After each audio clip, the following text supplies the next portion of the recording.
My name is Paula Kensington. I'm 29, and for as long as I can remember, I've been the other child in my own family story. Not the disaster, not the rebel, just the one they quietly stepped around while they built a pedestal for my sister. She was the golden child.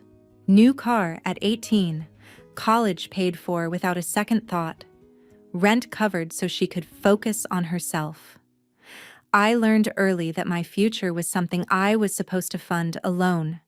When she sneezed, everyone rushed. When I hit a milestone, it barely registered. I told myself it didn't matter. I worked, I saved, I built a life that had nothing to do with their approval. But favoritism doesn't just feel unfair, it spreads. It seeps into every holiday until all you can see is who mattered and who never did. By the time this Christmas rolled around, I was done pretending otherwise. My sister sat at the end of the table, glowing like a spotlight built for her. My brother kept things light by taking shots at me, one joke after another, until he finally leaned back and said some people just weren't born to succeed. My parents didn't stop him. They smiled. 5 minutes later, my attorney stepped through my parents' front door with a folder under his arm. He introduced himself, opened it, and started reading. By the time he finished the first line, my mother's plate hit the floor, and my brother's face had lost every trace of color.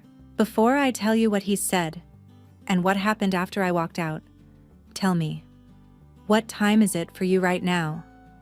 And where are you watching from? I'm curious to see how far this story will travel. The way that night cracked my family open didn't start with the folder on the table. It started years earlier, in that same old house upstate where everything looked cozy from the outside and lopsided from the inside. I am the youngest of 3. My older sister Bianca arrived first and immediately became the benchmark for what a Kensington was supposed to be. My brother Trevor came next and learned quickly that staying close to her was the safest place to stand. By the time I showed up, the roles were already assigned. She was the bright future, he was the charming backup plan, and I was the kid who filled the extra chair. Mom and Dad would never say it out loud, but the hierarchy was obvious. When Bianca brought home another honor roll certificate, it went straight onto the fridge and stayed there for months. When I brought home a solid report card after working evenings at a diner, it lived under a pile of unopened mail until I quietly threw it away. It was the same with money. When Bianca turned 18, there was a small family gathering and a set of car keys she didn't have to earn. Driving lessons, insurance, gas cards, all handled as if the universe owed her safe passage. When it was my turn, the car was suddenly a luxury, not a necessity. I was told that buses existed for a reason and that learning to stand on my own 2 feet was the best gift they could give me. College followed the same script. Bianca's tuition and off-campus rent appeared without visible effort. Mine came with loan documents, interest rates, and the understanding that asking for help meant I had failed some invisible test. No one said I couldn't go. They just made sure I knew I would be going alone. By the time I was in my 20s, I had stopped hoping for fairness and started building my life as if I had no family safety net at all. I worked 2 jobs, studied at night, and taught myself to manage money better than most people my age. While Bianca floated through internships that didn't seem to require an actual paycheck, I learned what overdue notices looked like and how far a single salary could stretch when there was no one to call. Back home, the narrative never shifted. Holidays were a stage for Bianca's updates, for long stories about her potential and how proud everyone was of what she might do someday. Trevor added his own running commentary to keep the spotlight from wandering. My role was to listen, nod, and be grateful that they remembered to ask if I was taking any time off work. There was one area where our paths crossed more than they realized. Dad ran a small home health agency, the kind of business that survives on clean records and the goodwill of a town that talks. When I was in high school, he started asking me to help in the office during breaks.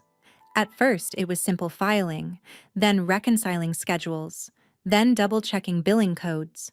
He called it busy work, but it taught me more about his world than he ever intended. I noticed which clients paid on time and which insurers stalled, how thin the margins really were, how much depended on forms being filled out exactly right. I saw letters from regulators and the quiet tension when one of them mentioned an audit window. I knew the agency wasn't falling apart, but it wasn't as unshakable as they told people at barbecues and church events. They preferred the story where Patrick Kensington knew exactly what he was doing and nothing important ever slipped. Years moved on without anyone admitting what was obvious.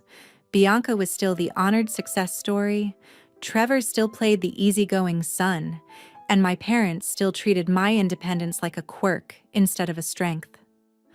Underneath all of that, though, the numbers in Dad's office began to look more strained. Schedules tightened. Vendors waited longer to be paid. The stack of envelopes marked urgent stopped disappearing and started occupying a permanent place on his desk. I wasn't supposed to see any of that. I was supposed to stay in my lane, show up when invited, and trust that the people at the head of the table had everything under control. But once you have spent years being treated like an afterthought, you learn to read the room more carefully than anyone else. When I finally moved out, it was to an apartment over a laundromat. It wasn't impressive, but every bill had my name on it and every piece of furniture was something I had paid for myself. I took a job in medical billing. People called it boring paperwork. To me, it felt familiar. It used the same codes from Dad's office and the same rules he treated like background noise. I still went home for holidays because it was easier than explaining why I might not. Each time I came back, the cracks in their version of reality were clearer. The agency sounded respectable around town, but at night I would catch my father staring at the envelopes on the hall table, as if he could push their due dates away by looking at them. The first real shift in our family story did not happen at Christmas. It started with a message from my father that did not sound like him.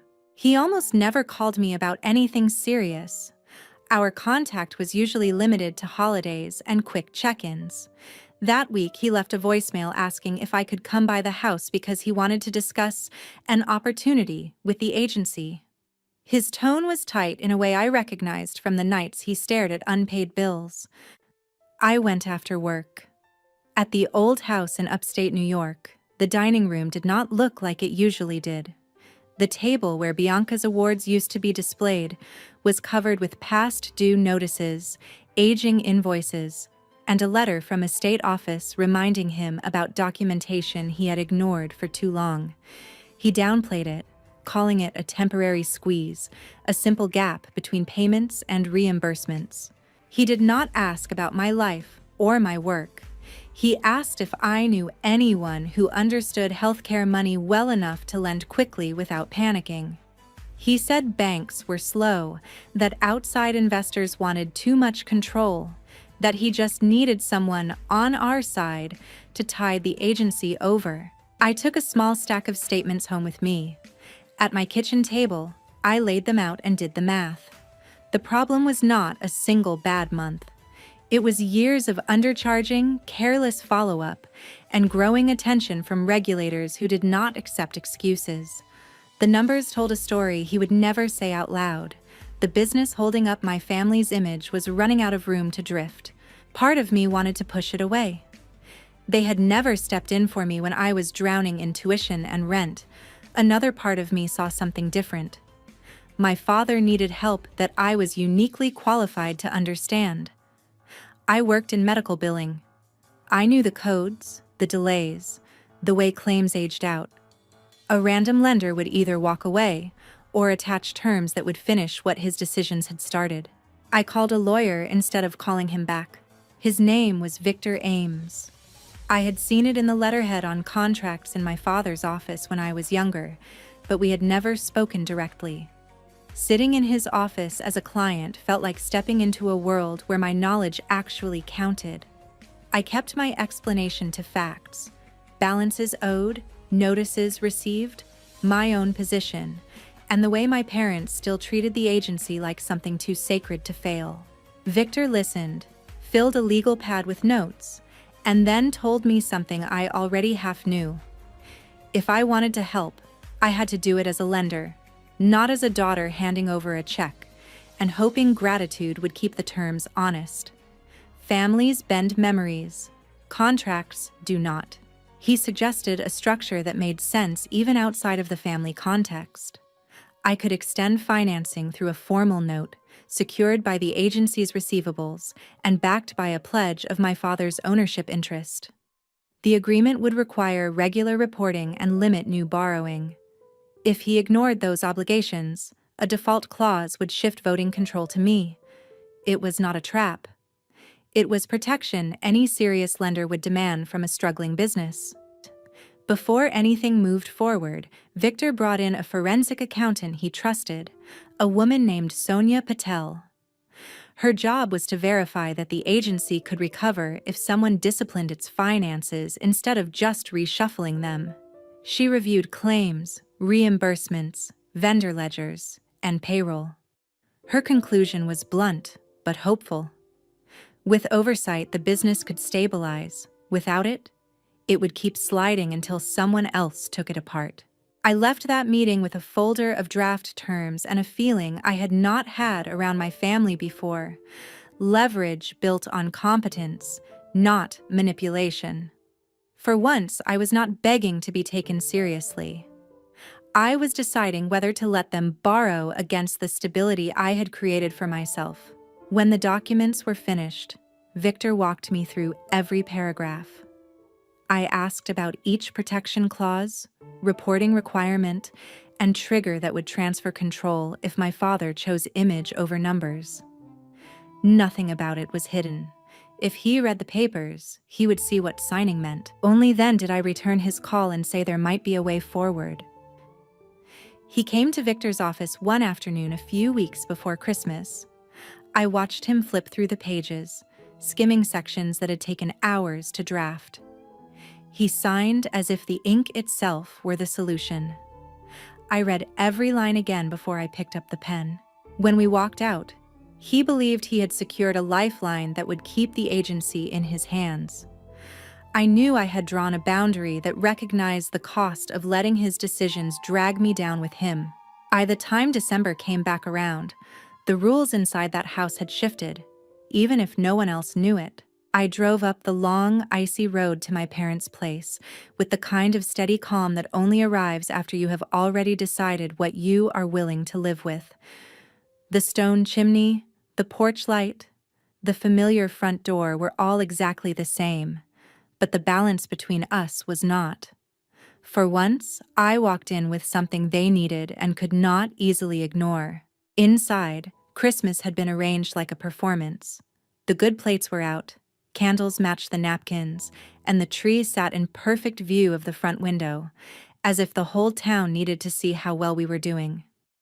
Bianca took the end of the table nearest the tree as if it were an assigned seat. Trevor drifted between the kitchen and the dining room, tossing comments over his shoulder just loud enough for everyone to hear. Mom greeted me with polished warmth, the kind she used when guests were watching. Dad barely looked away from his phone. He only put it down when the conversation turned toward the agency and someone asked how business was going. He gave the same confident answer he always did. Things were fine, better than fine, just a little seasonal pressure. No one challenged him.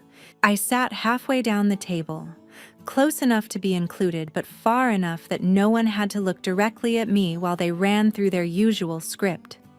Bianca shared updates about her life in the city. Trevor filled the gaps with easy jokes about people who could not keep up. At one point, he glanced down the table toward me and let out a short laugh, like he had just remembered I was there. He said he admired how some people could keep grinding away at small things without ever expecting to really go anywhere with them. The words were light. The intent was not. My parents smiled. Not because it was funny, but because it fit the story they preferred to tell about me. I felt the sting, noticed it, and let it pass. The only clock I paid attention to was inside my head. Victor and I had agreed on a time, The documents were signed and recorded. The notice had gone out. Tonight was not about asking my family to understand anything. It was about putting the truth on the table in a form that could not be softened or spun. Dessert plates had just been set down when the doorbell cut through the noise from the dining room. Mom frowned, surprised. She was not expecting anyone else.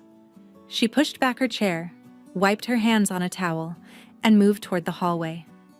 I stayed where I was. A moment later, I heard Victor's voice, polite and steady. When he stepped into the doorway of the dining room, the conversation froze. He did not belong to their version of family gatherings. He belonged to mine. Dad straightened in his chair, irritated that a stranger had stepped into his space without invitation. Mom's eyes flicked from his briefcase to my face, putting pieces together faster than she wanted to. Bianca looked annoyed at the interruption.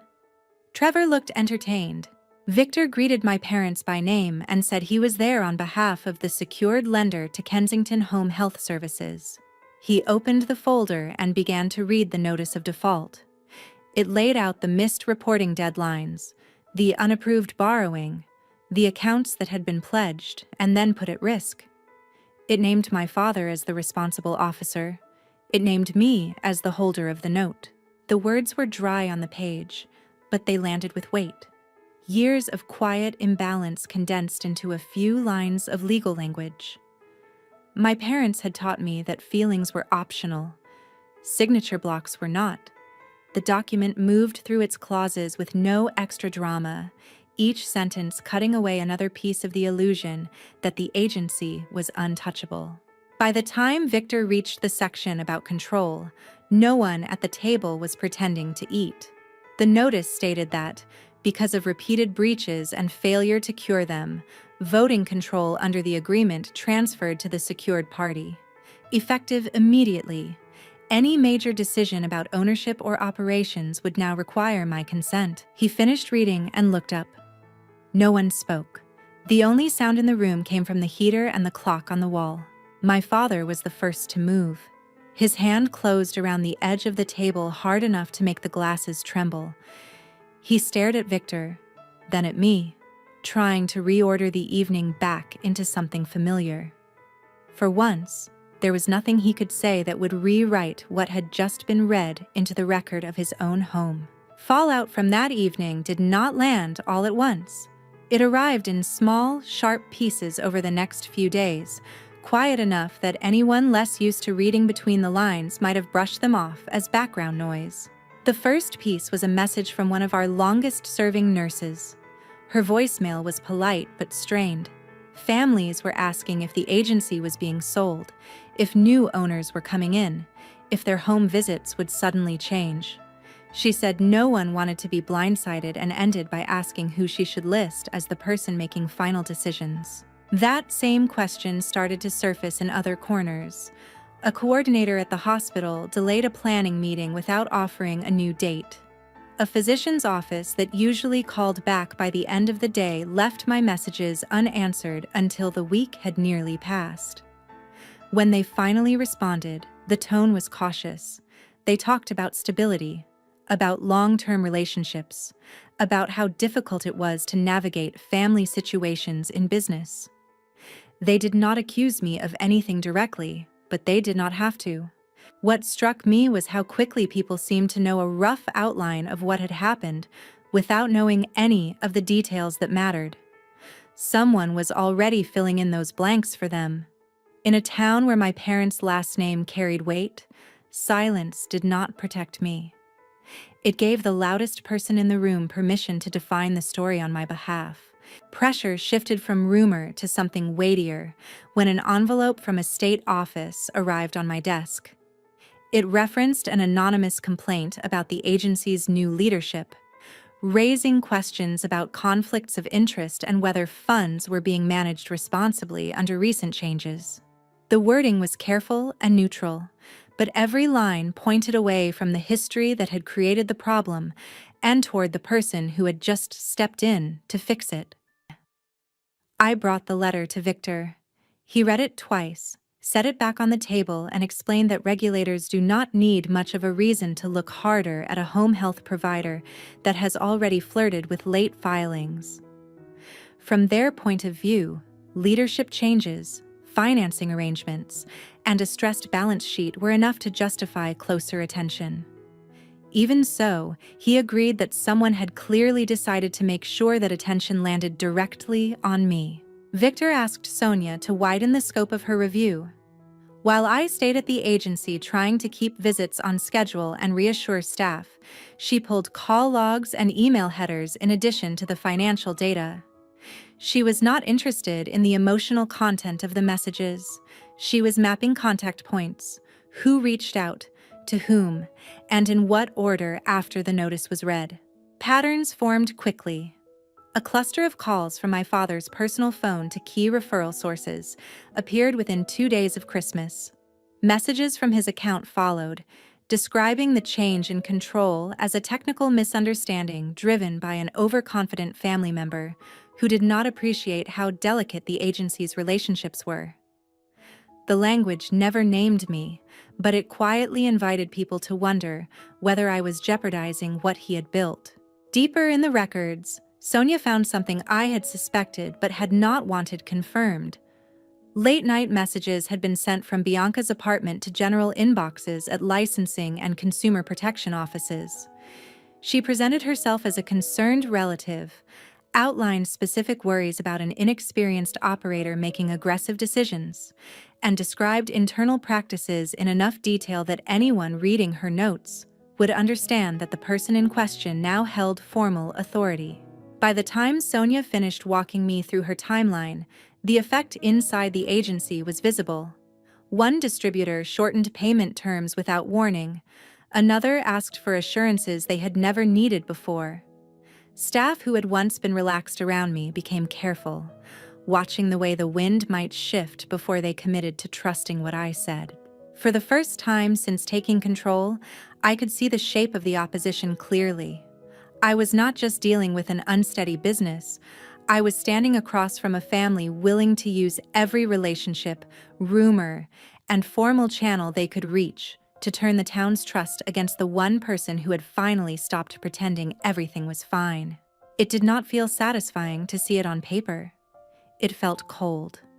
The same people who had dismissed my work for years were now willing to suggest that I was reckless, simply because doing so protected the image they had built around themselves. There was no misunderstanding left to clear up, no private conversation that could pull this back into the realm of family disagreement. What they had set in motion lived in files and systems that responded only to evidence. What Sonia laid out on her screen left no room for wishful thinking. Her report mapped every call my father placed after Christmas, every message Bianca sent dressed up as concern, every vague remark that traveled from their phones into other people's inboxes. Taken together, it was not gossip. It was a coordinated effort to turn regulatory attention away from years of neglected obligations and toward the one person who had stepped in with real authority. Victor read through her findings in silence, marking pages as he went. Dates, times, subject lines, routing paths all lined up. The pattern was not subtle and not something that could be dismissed as a misunderstanding. He outlined my options. I could respond narrowly, address only the anonymous complaint, hand regulators every document they asked for, and hope the whisper campaign burned out once the files showed I was cleaning up old problems. Or I could treat what Sonia had uncovered as what it was: deliberate interference in a regulated business and a smear built on half-truths to shield the person who had actually created the risk. The first path promised less visible conflict. The second would put my father and Bianca on record as actors, not bystanders, and close the door on any story in which we were just a tense but intact family. Work at the agency did not pause while I thought about it. Visits still needed scheduling. Nurses still needed clear instructions. Families still expected someone to answer the phone when a relative's condition changed at night.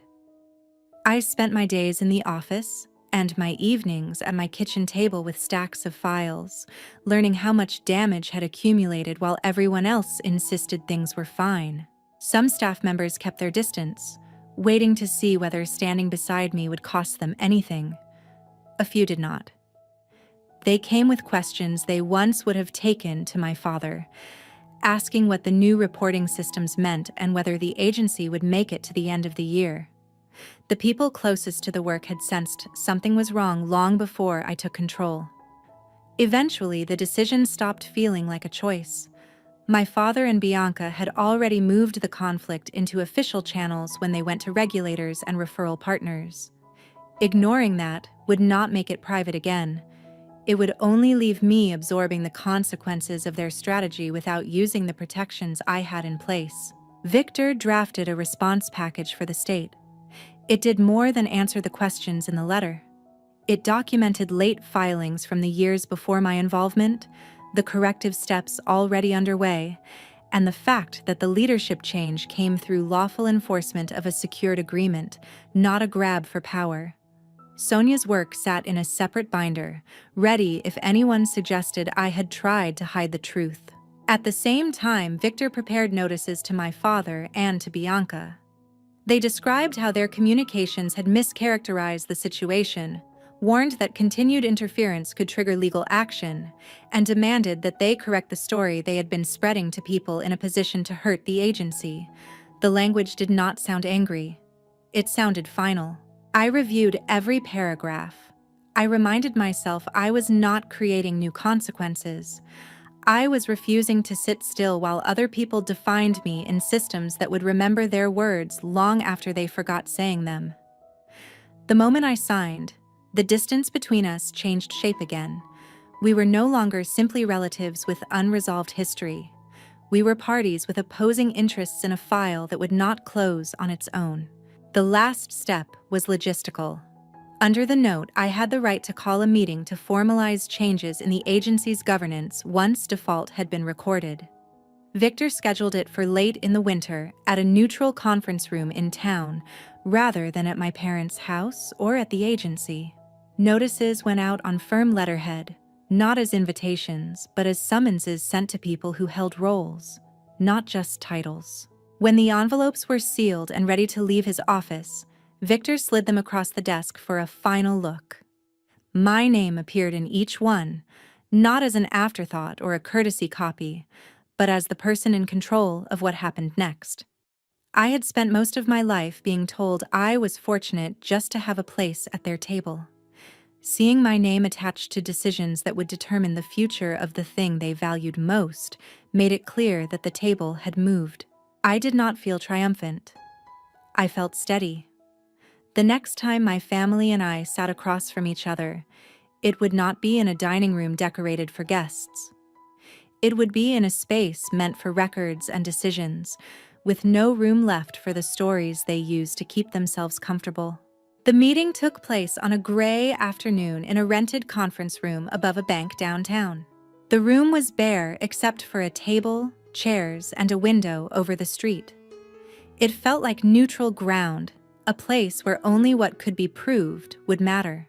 Victor had 3 piles of documents set out when I arrived. One defined control of the agency. One responded to regulators. One addressed the contacts my father had reached out to after losing control.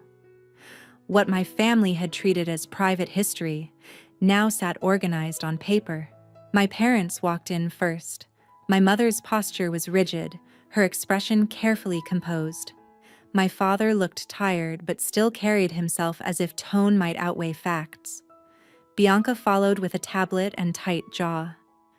Trevor chose a chair near the door, close to the exit and away from the table's center. Victor opened the meeting by summarizing the secured note. The reports that never arrived, the covenant breaches, and the clause that shifted voting control to me. Then he outlined Sonia's timeline. Calls placed, messages sent, and the way they had stirred concern among regulators and referral sources. He spoke calmly, letting the documents do most of the work. In front of my father lay resolutions removing him from day-to-day authority and, from any title suggesting he still represented the agency. Another page required his signature on a brief statement acknowledging that late filings and weak oversight began under his leadership, and that current management was cooperating fully with oversight. Signing did not undo anything. It simply attached his name to what he had tried to downplay. Bianca's stack was thinner but sharp. She was required to send written clarifications to the same offices that had received her anonymous messages, stating that the change in control came from lawful enforcement of a secured agreement, and that she had no evidence of financial abuse under my leadership. Her earlier notes had left room for doubt. These left none. Trevor signed a short confirmation that he held no ownership interest and had no authority to speak for the agency. On paper, his role barely registered. In reality, it marked the end of his habit of treating other people's damage as safe material for jokes. When the documents reached me, I signed resolutions that made my role formal in every system that mattered. I accepted responsibility for finishing the compliance plan, for ongoing cooperation with oversight, and for speaking for the agency until I chose otherwise. It did not make me more important. It made my position unmistakable. The meeting ended without any closing remarks.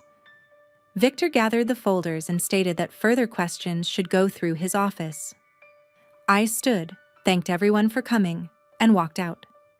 There were no hugs, no plans for coffee, no attempt to soften what had just been recorded. Whatever we were before, we left that room as parties to the same file, nothing more. Over the next months, the agency studied under stricter systems and open communication with regulators. A regional group approached with an offer that protected staff jobs and clients' care while giving the business better infrastructure. I agreed to sell when those conditions were written into the agreement, stayed through the transition, and then stepped away from daily work there. My parents sold the old house and moved away.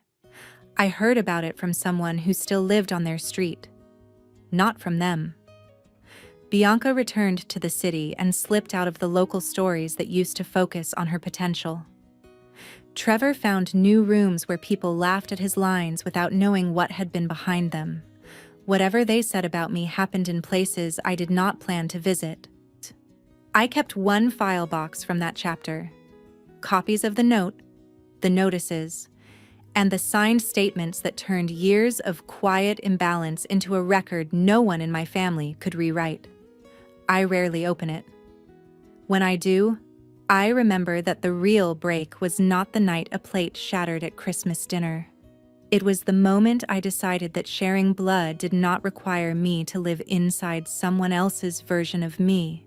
If there is a lesson in all of this, it is that loyalty without boundaries will drain you dry.